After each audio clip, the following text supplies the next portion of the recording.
The family returns to the cabin. As they step inside, an awkward silence settles over them. No one speaks. Having shed tears in front of one another just moments ago, they are unsure of how to break the ice. Finally, Ju-won decides to break the silence. He introduces himself by slowly stating his name. Knowing they do not understand Korean, he enunciates each word clearly and deliberately so they can grasp it. Fortunately, both Liz and the little girl are quick to understand. They immediately catch his name correctly. Ju-won then smiles, gestures toward them, and invites them to introduce themselves as well. Liz goes first, stating her name and teaching him the correct pronunciation. Ju-won compliments her name, then smiles at the little girl and asks her to share her name too. However, the little girl simply stands there in silence, her head bowed. With a look of sadness, Liz explains that her late husband never gave their daughter a name, and after his death, their lives became so fraught with hardship that she too never found the opportunity to name her child. Ju-won is astonished to hear this. He finds it hard to believe that a child could live without a name. Right then, he decides to name her himself. He considers several options, but ultimately chooses the name Dorothy. It was the name of the protagonist from The Wizard of Oz, one of his favorite stories from childhood. The little girl loves her new name. For the first time, genuine happiness shines in her eyes. Smiling, she thanks Ju-won for giving her such a lovely name. Ju-won smiles back, happy to see her joy. Silently, he vows that her life too will be filled with happiness and hope, just like Dorothy's in the books. As evening falls, Ju-won is outside chopping thick logs for the fireplace. Standing a short distance away, Liz watches him quietly. Her mind keeps replaying the events of the day. She softly murmurs Ju-won's name. It isn't a name from her own language, yet it sounds incredibly pleasant to her ears. This thought sparks a new question in her mind. Who exactly is Ju-won? And where has he come from? Ever since she could remember, every man who had entered her life had brought her nothing but pain. First her father, and then her husband. That is why she cannot fathom why Ju-won is treating her and her daughter with such kindness. Meanwhile, while chopping wood, Ju-won spots her standing in the distance. He smiles, waves at her, and calls out her name affectionately. Liz snaps out of her reverie and for the first time looks at him closely. She notices that Ju-won has black hair and black eyes, just like the hero in a story she had heard a while back. According to that story, a fierce war was raging in a kingdom far away. To save their world, the people there had summoned a great hero from another realm, and that hero too had black hair and black eyes. For a fleeting moment, a strange hope stirs within Liz. Could Ju-won be that very hero? But the very next instant, she smiles at the thought, dismissing it. If he were truly a great hero, how could he be living as a slave in this dilapidated village? Just then, Ju-won approaches her. Now seeing him up close, she realizes that his eyes and hair are not black, but dark brown. Liz breathes a sigh of relief. So he is just an ordinary person. Yes, he was certainly a bit taller and different from the others, but ultimately he was just an ordinary man. With this thought, the illusion in her mind shatters, but at the same time, her cheeks flush a soft pink. She herself cannot fathom how she came to imagine so much about a stranger. Ju-won finds the mix of emotions playing across Liz's face utterly endearing. Smiling, he gently strokes her head. Liz freezes for a moment as she feels his touch. For the first time in her life, a man's touch holds no fear, only a sense of belonging and warmth. The innocent serenity and faint smile on her face make Ju-won's heart race. He cannot hold himself back. Just as a bee is drawn instinctively to a flower, he slowly moves closer to Liz and plants a soft kiss on her lips. Liz's eyes widen in surprise. She had never expected Ju-won to do such a thing. Ju-won too realizes what he has done the very next moment. What have I done? His face flushes red with embarrassment. Unable to muster the courage to handle the situation, he runs away. As he runs, he keeps berating himself. We only met a day ago. How could I do something so foolish? Lost in his thoughts, he doesn't even realize when he wanders deep into the forest. When he finally snaps back to reality, he starts looking for a way back to the cabin. Just then, he senses a terrifying presence behind him. A shiver runs through his entire body. He slowly turns around and his breath catches in his throat at the sight before him. A massive wolf stood right in front of him. It was nearly as large as Ju-won, and its glowing eyes revealed only one thing: prey.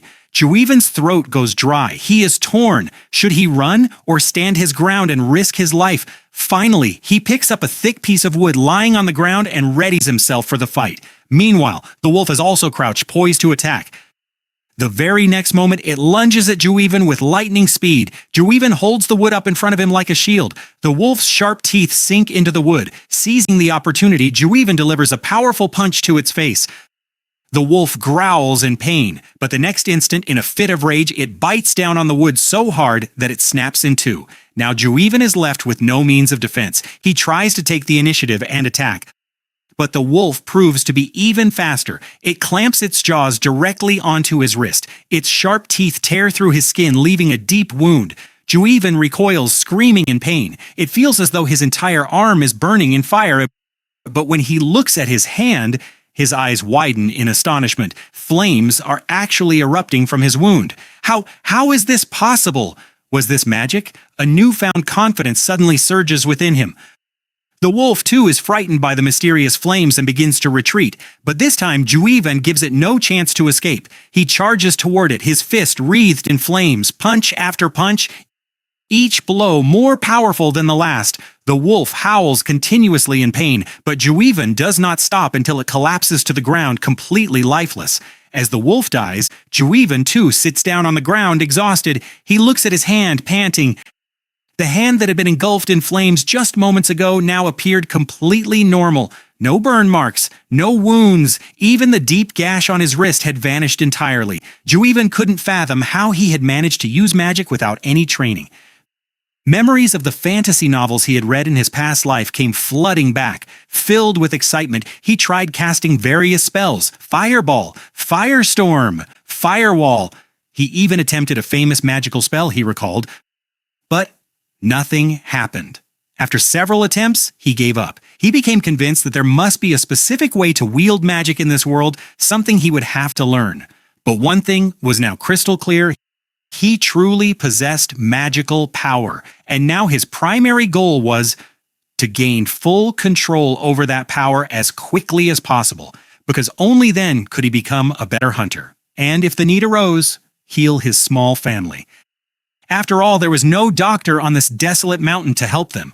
Juiven clenches his fist tightly. In that very moment, he makes a vow to himself. He will become stronger than ever before, strong enough to protect his small family at any cost and to give them the life they deserve. He never wants to be called cursed again, to be the person people claim brought nothing but death wherever he went.